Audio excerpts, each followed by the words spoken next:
Hello everyone and welcome to Music Theory with GUIM. In this installment of Analyzing Melody, we're going to be delving into the town theme of Final Fantasy II on the Famicom. Before we get into any music theory, however, let's take a listen to the music.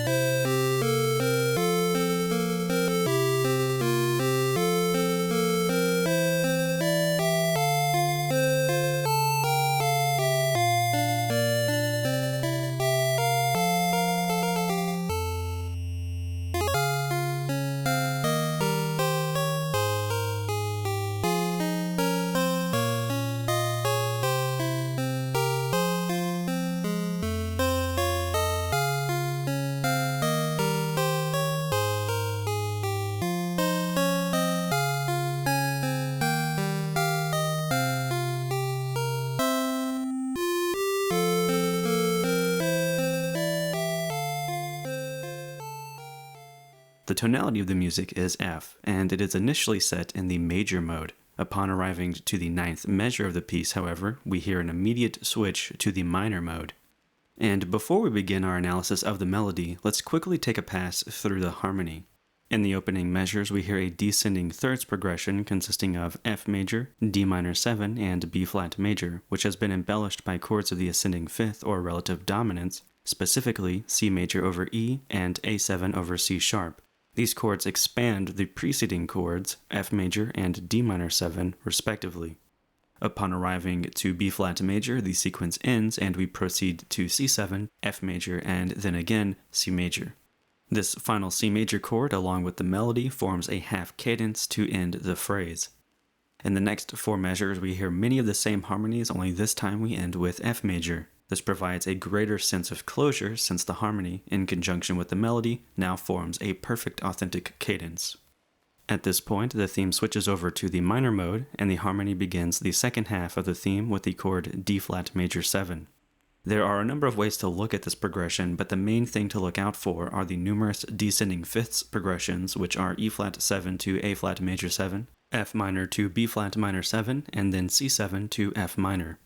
Ultimately, we're working towards the final progression of C7 to F minor, forming, in conjunction with the melody, an imperfect authentic cadence. Following the cadence, F minor becomes F major, and this change can be explained in multiple ways, but that is a discussion that's going to be saved for a Patreon exclusive. Anyways, in the last four measures, we see, again, many returning harmonies. A big difference this time, however, is that in the third measure, B flat minor 7 and C7 are replaced by D flat major 7 and E flat 7. And in measure 4, we hear ultimately the arrival of C major, which is preceded by an embellishing C7-5-4, or what you might call C7 sus, altogether forming a very big half cadence, which is used to propel us forward into the next playthrough of the theme. Now that we have reached the end of the theme, let's take a listen to the harmony in full. One thing worth making note of is that all of the seventh chords are considered as such based on how they are arpeggiated or what happens in the melody. In every case, they only become seventh chords at the tail end of their duration. That said, they all resolve like chordal sevenths tend to do, which is why they have been included. So keep this in mind as you listen, since hearing the chords vertically with sevenths included will sound potentially a bit different to your ears than the original, more horizontally stated versions.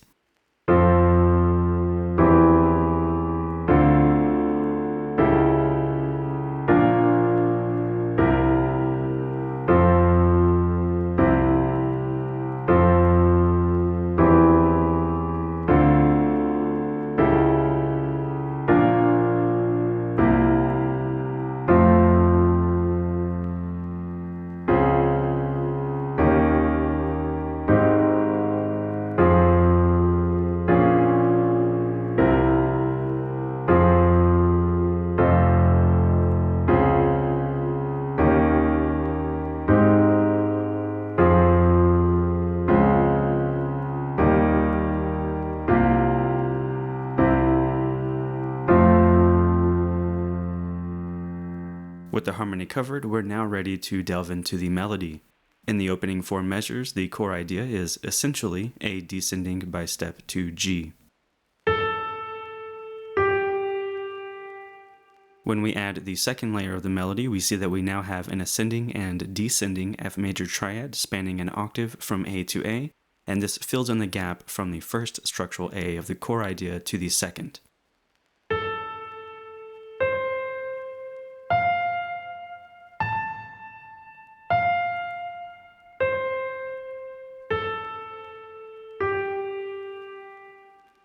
In the third layer, we find that many of the leaps in the second layer have been filled with stepwise motion. A passes through B flat to C, then C passes through D and E to F, and so forth.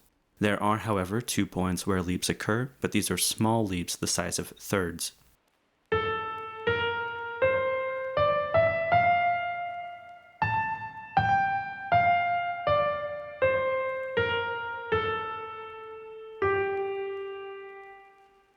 And when we add the fourth layer, we introduce the remaining embellishing tones. For instance, the first 2 notes form an anacrusis that leads into the first structural note, A. In measure 2, we hear the leap of a descending fourth from F to C, and then an ascending leap of a sixth to A. The use of large consecutive leaps is most likely a result of wanting to avoid a strictly stepwise ascent from the beginning F up a tenth to A. The other embellishing tones form very common ideas, such as G stepping down through F to E before structurally descending to F, C leaping down a fourth to G as a means to delay the arrival of B flat, which then steps into A, and the use of the upper neighbor tone B flat on A.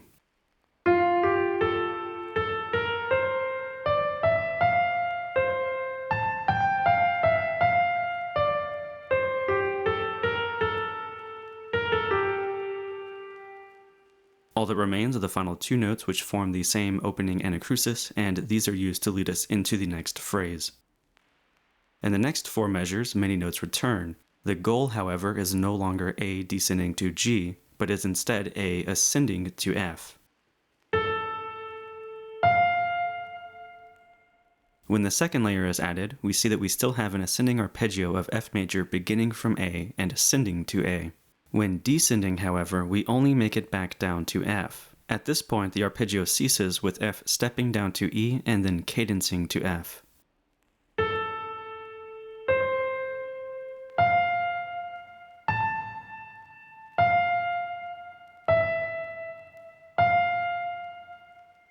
The third layer adds no new notes as it only contributes to the repeating portion of the previous phrase.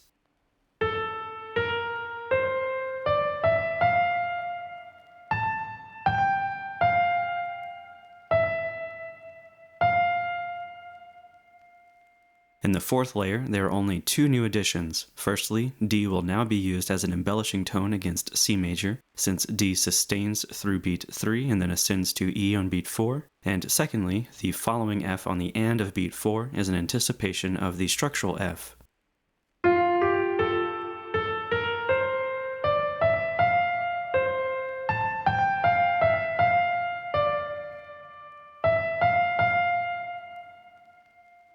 Other than this, we have an ascending arpeggio of D-flat major, which is used as a lead-in to the second half of the theme.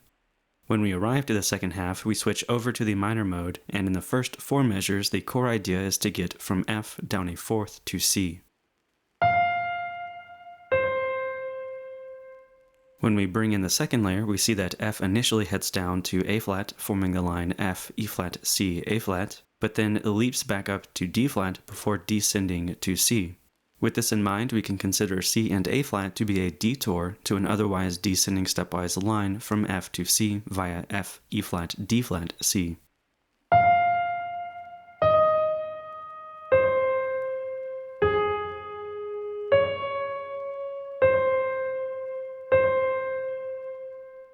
When we add the third layer, we see that E-flat uses D-flat to descend to the initial C, and then we also see that A-flat will now ascend to D-flat by way of purely stepwise motion. With this layer in mind, it is important to note that the D-flat descending to C in this layer is not of the same structural value as D-flat descending to C in the previous layer.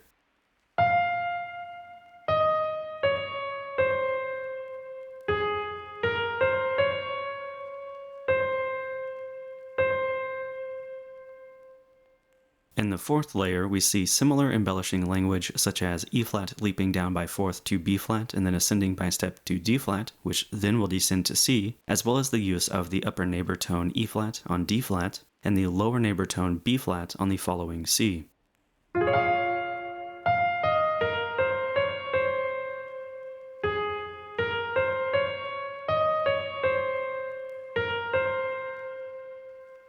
And now all that remains is a lead-in into the next phrase via the ascending stepwise line C, D, E-flat, which will lead us back to F. Like the first 8 measures, we're going to see that many of the notes in these next 4 measures are a repetition of notes from the previous phrase, but the goal of motion is different. So rather than have F structurally descending to C, its goal of motion is now F to E natural. When we add the second layer, we see that we start off with a descent from F to C. Rather than continue downward to A-flat, we remain on C and then we head back up to F, step up to G, and finally work our way down to E natural by passing back through F.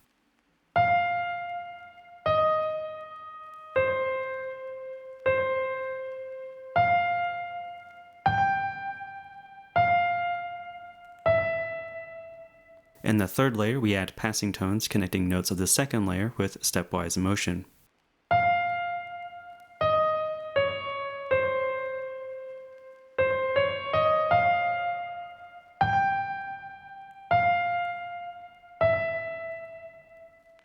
And in the final layer, we add the last of the embellishing tones. In the first measure, we hear a repetition of F before descending to E-flat, and in the third measure, we hear the use of unfolding thirds, which consist of F ascending by third to A-flat, and then G descending by third to E-flat, the latter of which has been filled in with stepwise motion.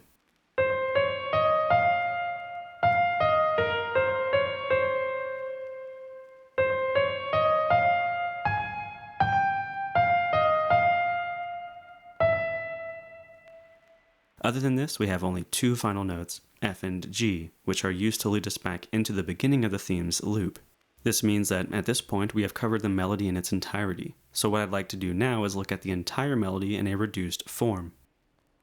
So we have 4 different goals of motion in the entire theme. The goals of the first half are to descend from A to G and then ascend from A to F.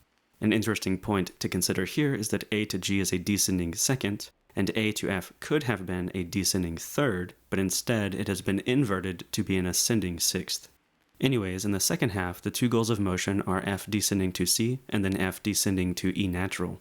Seeing the melody like this, one thing to make note of is the fact that this theme is built around 2 distinct periods. This is determined by the repeating 2-measure basic idea followed by contrasting ideas that each cadence differently. So if you happened to notice that the 2 phrases of each half began the same, but ended differently, this is why.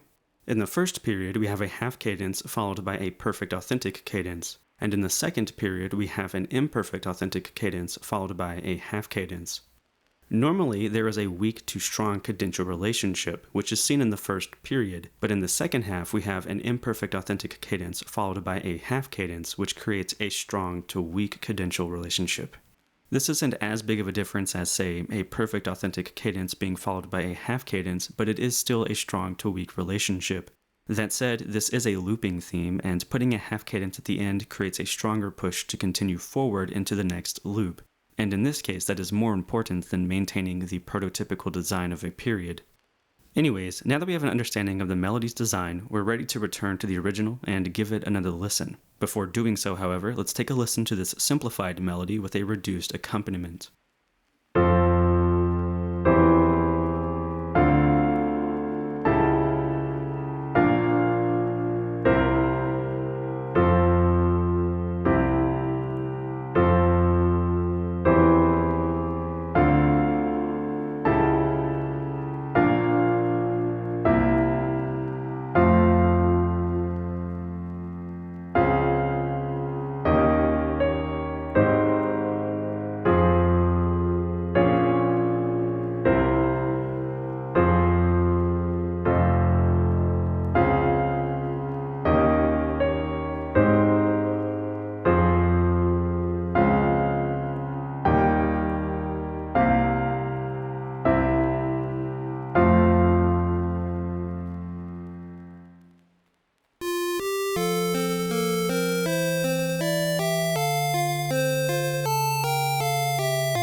For those of you that are patrons, you can expect to receive a PDF containing the analysis present in this episode, along with any additional commentary and analyses produced in the future, which should be expected for this particular piece.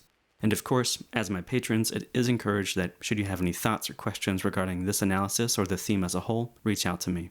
For those of you that are not patrons but would like to support my endeavors, be certain to subscribe to the channel, like the video, comment below, and share the video as often as you can on any social media platforms. If you find yourself wanting to take your support to the next level, hop on over to patreon.com/GUIM and consider pledging some coin. If you are not a user of Patreon or simply want to make a single financial contribution, you can do so via PayPal, the link to which can be found in the description below. These videos do take a lot of time and effort, so any support on your end is greatly appreciated. Either way, until next time, thank you for watching this episode of Music Theory with GUIM.